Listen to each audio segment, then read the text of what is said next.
छात्रों,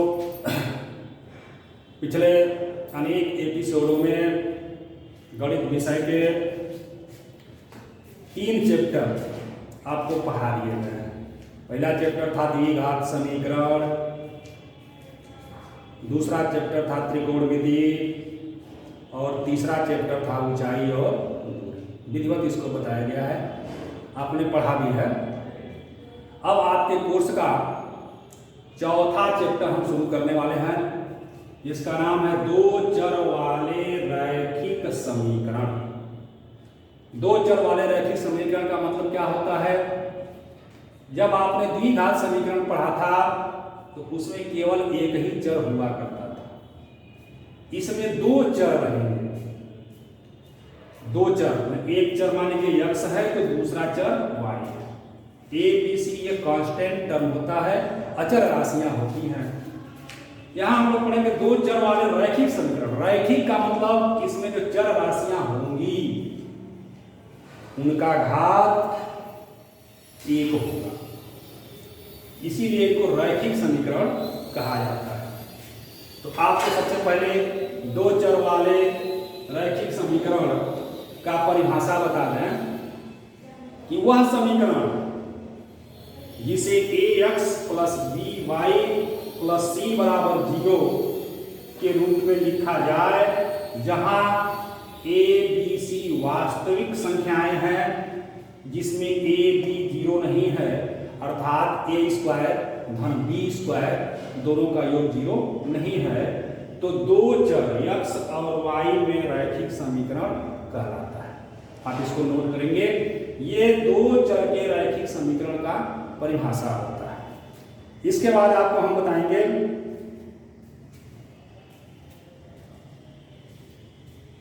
कि दो चर वाले रैखिक समीकरण का हल कैसे निर्धारित किया जाता है।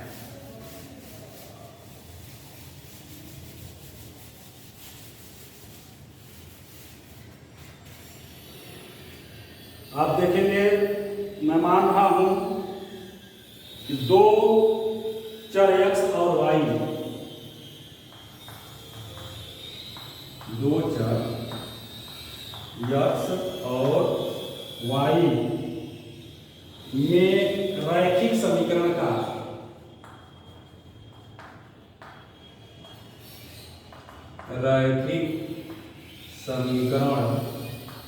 का व्यापक रूप क्या होता है? एक को हम मान लेंगे a1x plus b1y plus c1 बराबर 0, दूसरे को मानेंगे a2x plus b2y plus c2 बराबर 0। ये दो समीकरण हैं, दोनों रैखिक समीकरण है, क्योंकि इसमें जो चर राशियां x और y हैं इनका घात 1 है, इसलिए ये दोनों रैखिक समीकरण है। और किसी भी दो चर में रैखिक समीकरण का व्यापक रूप इसी रूप में लिखा जाता है। तो हम यहां पर जानने की चीज क्या है, लिख देंगे यहां पर, जहां a1 b1 c1 तथा a2 b2 c2 अचर है और a1 b1 तथा a2 b2 ये 0 नहीं है। निश्चित तौर से ये दोनों टर्म जो है 0 नहीं होना चाहिए। तब हम आपको देखेंगे कि इसको कैसे, इसका हल की क्या प्रक्रिया होगी, कौन कौन सी स्थितियां बनेंगी इनके हल को निकालने के लिए। तो पहली परिस्थिति, जहां भी इस तरह के प्रश्न मिले, समीकरण मिले, तो तुरंत आपको पहली देखना है, लिखेंगे हम स्थिति एक। पहली स्थिति में क्या लिखेंगे? a1 बटे a2 b1 बटे b2,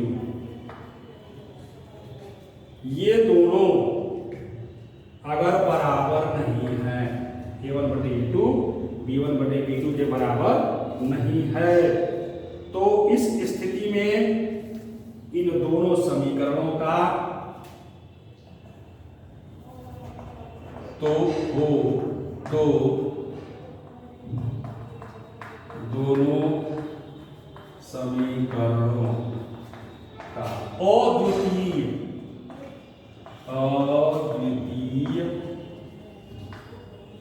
हल होगा। अद्वितीय हल होगा का मतलब केवल एक हल होगा, एक से अधिक हल नहीं प्राप्त होगा। दूसरी स्थिति क्या बनेगी? स्थिति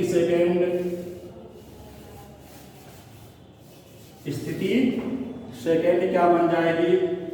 A1/A2 बराबर B1/B2 बराबर C1/C2। अगर ऐसा हो गया तो क्या होगा? स्थिति 2 A1/A2 B1/B2 C1/C2 तीनों अनुपात ये बराबर हो जाए तो इस स्थिति में क्या होगा? इस स्थिति में ये दोनों, ये चूंकि ये द्विघात का रैखिक समीकरण है, ये रेखा को भी निरूपित करता है, तो ये दोनों रेखाएं समपाती हो जाती हैं। माने ये दोनों रेखाएं एक ही रेखा का समीकरण है, तो ये दोनों रेखाएं समपाती हो जाएंगी और इस स्थिति में इसके अनेक हल होंगे। इस स्थिति में तो इस स्थिति में समीकरणों के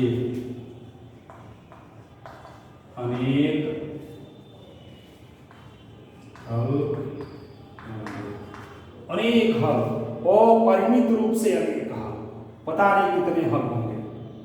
ये इसकी दूसरी स्थिति है। तीसरी स्थिति क्या हो जाएगी? स्थिति 3 आपको मैं बता दूं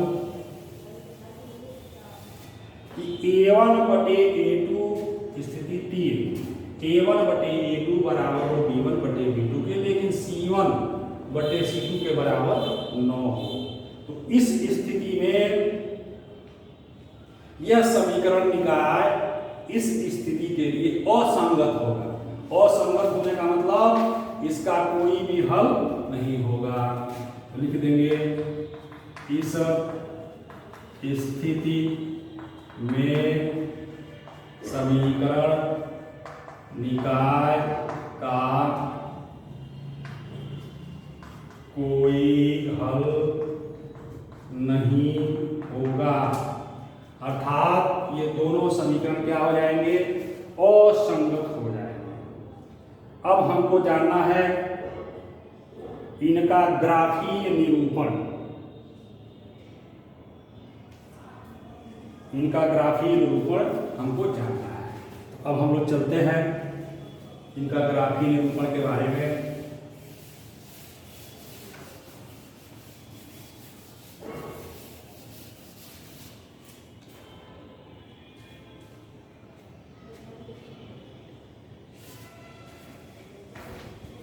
हेडिंग हो जाएगी दो चर वाले रैखिक समीकरण का ग्राफीय निरूपण। कैसे हम इनका ग्राफीय निरूपण करेंगे? तो देखिए, इसके लिए कोई एक उदाहरण लेना पड़ेगा। मान लीजिए हम उदाहरण ले रहे हैं, इसके लिए ग्राफ पेपर की सहायता से इसका निरूपण करने में काफ़ी सहायता मिल जाती है, लेकिन फिर भी हम सैंपल पर ग्राफ बना करके आपको बताने का प्रयास कर रहे हैं। मान लीजिए हमारा दो समीकरण है, x + 3y = 6 और 2x - 3y = 12। ये दो समीकरण हैं, दोनों रैखिक हैं, दो चर में रैखिक समीकरण है। क्या करेंगे? हम भिन्न भिन्न बिंदु ज्ञात करेंगे। पहले समीकरण 1, इसको मान लीजिए 1 और इसको मान लीजिए 2। अभी आपको हम बताए कि द्विघात का रैखिक समीकरण किसी न किसी रेखा को निरूपित करता है। तो ये इसका आगे हम जब ग्राफीय निरूपण करेंगे तो आपको दिखेगा कि यह एक रेखा के रूप में ही प्राप्त होगा। तो हम इस समीकरण को पहले हल करेंगे। लिखेंगे समीकरण 1 से यहां पर हम x बराबर कितना हो जाएगा 6 माइनस 3y। तो यहां पर हम y का मान रखेंगे अपने तरफ से और x का मान ज्ञात करेंगे। y का मान जब 0 रखेंगे, 0 रख दिए तो ये पूरी राशि 0 हो गई। तो x का मान कितना हो गया 6। y की जगह पर जब 1 रख दिए तो यह हो गया 3। x बराबर 6 में से 3 गया तो x का मान हो गया 3। इसका मान जब 2 रखेंगे तो x का मान हो जाएगा 6 माइनस 3 दूनी 6 0। जब इसका मान 3 रखेंगे तो 3 3 9 ऋण 9 और धन 6, x का मान हो जाएगा ऋण 3। जब y का मान हम 4 रखेंगे तो 4 तिहाई 12 में से 6 गया माइनस 6। उसके बाद x का मान अगर हम 5 y का मान 5 रखे, 5 तिहाई 15 में से 6 गया 9। तो इतना मान पर्याप्त है। अब पुनः समीकरण 2 से इसको पक्षांतर कर दीजिए।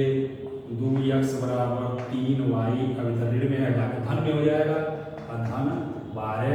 तो x का मान 3y धन 12 बटे, y का मान रखिए, यहाँ रखेंगे y का मान, यहाँ रखेंगे x का मान। y का मान अगर हम 0 रखेंगे, y का मान अगर 0 रखा जा रहा है तो ये 0 हो गया। तो 12 बटे 2 अर्थात 6 x का मान हो गया। 1 रखेंगे 1 तो कितना हो जाएगा 3 और 12, 12 3 15 बटे 2। इसका मान अगर 2 रखेंगे 3 दूनी 6, ये हो जाएगा 12 6 18 बटे 2 अर्थात 9। इसके बाद हम देख रहे हैं कि जैसे जैसे हम धनात्मक मान रखते जा रहे हैं इसका मान क्रमशः बढ़ता जा रहा है, लेकिन इसमें 9 तक ही है, यहाँ ऋणात्मक भी आ रहा है। तो कुछ ऋण मान रख के देख लिया जाए। तो अगर मान लीजिए y का मान हम रखते हैं ऋण 4, तो ऋण 4 रखेंगे तो 4 तिहाई 12 ऋण 12, तो ये हो जाएगा 0। ऋण 12 धन 12, 0 में 2 का भाग करेंगे तो 0। ऋण 4 के बाद अगर हम रखते हैं ऋण 2, ऋण 2 रखेंगे तो तिहाई 6, 12 में से 6 गया 6 में 2 का भाग करेंगे तो 3। तो ये मान हम लोगों को प्राप्त हो गए। अगर ऋण 3 रखा जाए तो ऋण 3 3 3 9 तो 12 6 रखेंगे। ऋण 3 की जगह पर मान लीजिए ऋण 6 रख दिए तो 6 3 18, तो ऋण 18 में से धन 12 निकल गया तो ऋण 6 में 2 का भाग करेंगे तो ऋण 3।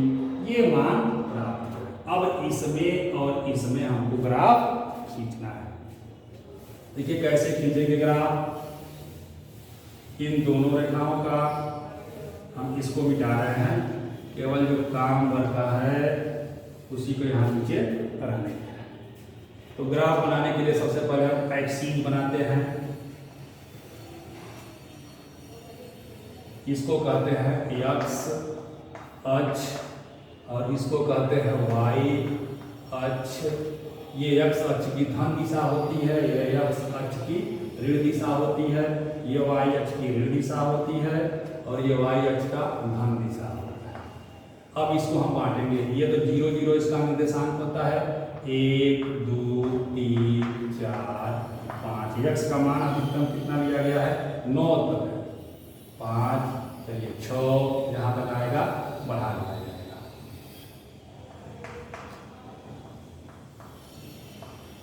7 8 9। y का भी ऐसे ही रखेंगे, 1 2, y का मान कहाँ तक है 5 तक है। इसमें ऋण 6 से लेके ठीक है 3 4 5, यहाँ -1 -2 -3 -4 -5 -6 ये ऋण 9 आया होगा।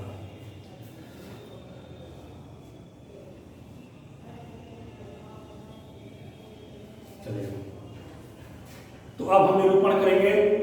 पहली बात, जब x का मान 6 है तो y का मान 0 है।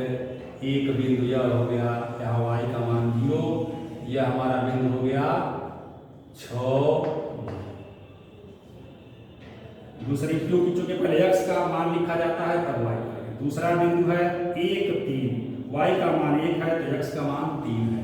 x का मान 3, y का 1, ये बिंदु मिला 1 3 1, इसको 3 1। तीसरा बिंदु है जब y का मान 2 है तो x का मान 0 है, y का मान 2, जब यहाँ मतलब y अक्ष मतलब 0 2। उसके बाद है 3 -3, x का मान -3 -1 -2 -3 -4 -5 -6 -3 और धन, ये बिंदु मिलेगा। इसका निर्देशांक है 3 -3, x का -3, y का -3। यहाँ ध्यान दीजिएगा, x अक्ष के ऊपर y का मान धनात्मक होता है और x अक्ष के नीचे y का मान ऋणात्मक होता है। उसी प्रकार y अक्ष के दाहिने x का मान धनात्मक होता है और y अक्ष के बाएं x का मान ऋणात्मक होता है, और x अक्ष पर y का मान 0 होता है और y अक्ष पर x का मान 0 होता है। इसका आप ध्यान रखें, ठीक है। इन रेखाओं को अगर हम मिलाएं, इन बिंदुओं को, एक रेखा हमको प्राप्त हो जाएगी। ये देखिए, एक रेखा प्राप्त हो गई,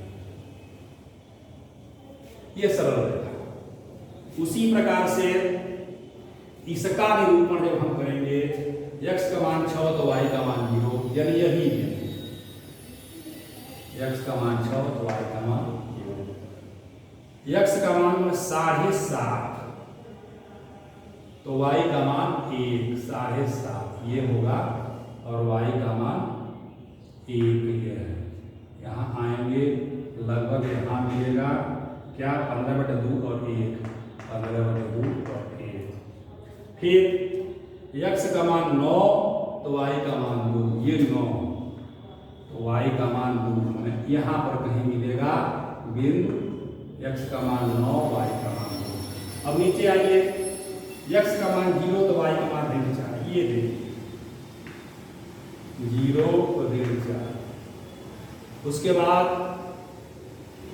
ऋण 2 धन 3, x का मान धन 3 तो y का मान ऋण 2, यहाँ पर बिंदु मिला, y का मान ऋण 3 -2। उसके बाद ऋण 3 ऋण 6, ऋण 3 ये है और ऋण 6 ये है, इसके नीचे और इसके यहाँ पर बिंदु मिलेगा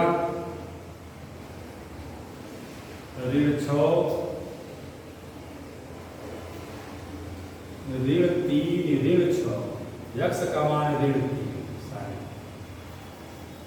x का मान ऋण 3 और y का मान ऋण 6, यहाँ पर बिंदु मिलेगा ऋण 3 ऋण 6। ये बिंदु ये बिंदु ये बिंदु ये बिंदु ये बिंदु ये, इनको जब हम मिलाएंगे तो देखिए एक सीधी रेखा प्राप्त होगी। तो दो रेखाएं जिनका निरूपण हमने कर दिया, एक रेखा वो और एक रेखा ये दोनों रेखाएं जिस बिंदु पर काट रही हैं वही बिंदु उन दोनों समीकरणों का हल होगा। तो इसके अनुसार से हल क्या हो गया, हल हो गया आपका 6 0, क्योंकि इस रेखा पर भी यह बिंदु 6 0 स्थित है, इस रेखा पर भी यह बिंदु 6 0 स्थित है। इस तरह से हम दो चर वाले रैखिक समीकरण का ग्राफीय निरूपण कर सकते हैं, ग्राफीय निरूपण करके उनका हल निकाल सकते हैं। आपकी किताब में तमाम प्रश्न दिया हुआ है, आप हल करेंगे, हल करके उनको लगाएंगे। मैं आपको इससे संबंधित कुछ प्रश्न अब आपको बताने जा रहा हूं। प्रश्नावली 3A, प्रश्नावली 3A। तो इसके बाद हम लोग को जो इससे इन सवालों से, इन नियमों से संबंधित प्रश्नावली पढ़ना है, उस प्रश्नावली को हम लोग हल करेंगे। तो मैं सोच रहा हूं कि इनका हल आपको अगले एपिसोड में दिया जाए। पहले इस पर आप अभ्यास कर लीजिए, इनका ग्राफी निरूपण का अभ्यास कर लीजिए, खूब बढ़िया से अभ्यास कर लीजिए। और हाँ, जो चीज़ें आपको न समझ में आवे निश्चित तौर से आप फोन करें और कमेंट करें। अब इनके हल जो है आपको अगले एपिसोड में दिए जाएंगे। धन्यवाद।